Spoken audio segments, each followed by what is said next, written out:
Hello everyone, doctor Siddharth Shah के health is wealth programme में आपका स्वागत है। आज एक इंटरेस्टिंग टॉपिक पे बात करेंगे। बहुत सारे पेशेंट आ रहे हैं और मुझे पूछ रहे हैं, डॉक्टर साहब मुझे पंप नहीं लेना है। इस चीज को हम डिटेल में जानेंगे। उससे पहले डिस्कस करते हैं ये पंप है क्या। लोगों को अगर श्वास की बीमारी है, खांसी की बीमारी है या श्वास नली की एलर्जी है, श्वास नली का रोग है, तो उसमें डॉक्टर्स पंप प्रिस्क्राइब करते हैं।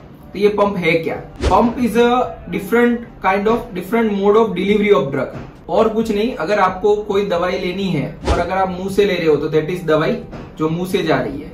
और वही दवाई अगर उसकी गोली नहीं आ रही है तो आप उसको इंजेक्शन से ले रहे हो तो this is a mode of delivery of drug, injection या बॉटल। ऐसे ही एक प्रकार की mode of delivery of drug है जो हम एक छोटे से मशीन से ले रहे हैं, दैट इज पंप। तो अब ये क्यों ढूंढा गया या ये क्यों आया, मार्केट में क्यों आया, यूज क्यों कर रहे लोग? सिंपल सी बात है, अगर मुझे लंग्स की बीमारी है, फेफड़ों की कोई बीमारी है और उसकी दवाई लेनी है, मैं 100 पावर की दवाई लूंगा, मुंह से वो पेट में जाएगी, पेट से वो खून में जाएगी और फिर फेफड़ों को असर करेगी। 10 पावर असर करेगी, 90 पावर आड़ असर भी कर सकती है। क्या क्या आड़ असर?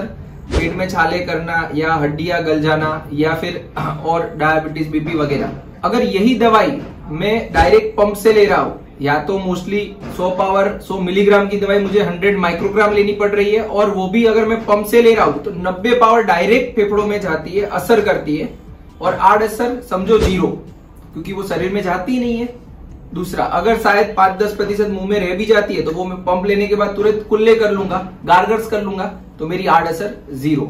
अब और सवाल आएंगे, डॉक्टर साहब ये मुझे आदत तो नहीं पड़ जाएगी पंप की? अरे भाई, हमें एलर्जी है, उसके कारण हम परेशान हैं और उसको हमें कंट्रोल करनी है। अगर कंट्रोल करना है तो दवाई तो लेनी पड़ेगी। और भी ऐसी सच्ची और अच्छी बातें, डिवाइसेस के बारे में जानने के लिए हम आगे के एपिसोड्स में बात करेंगे।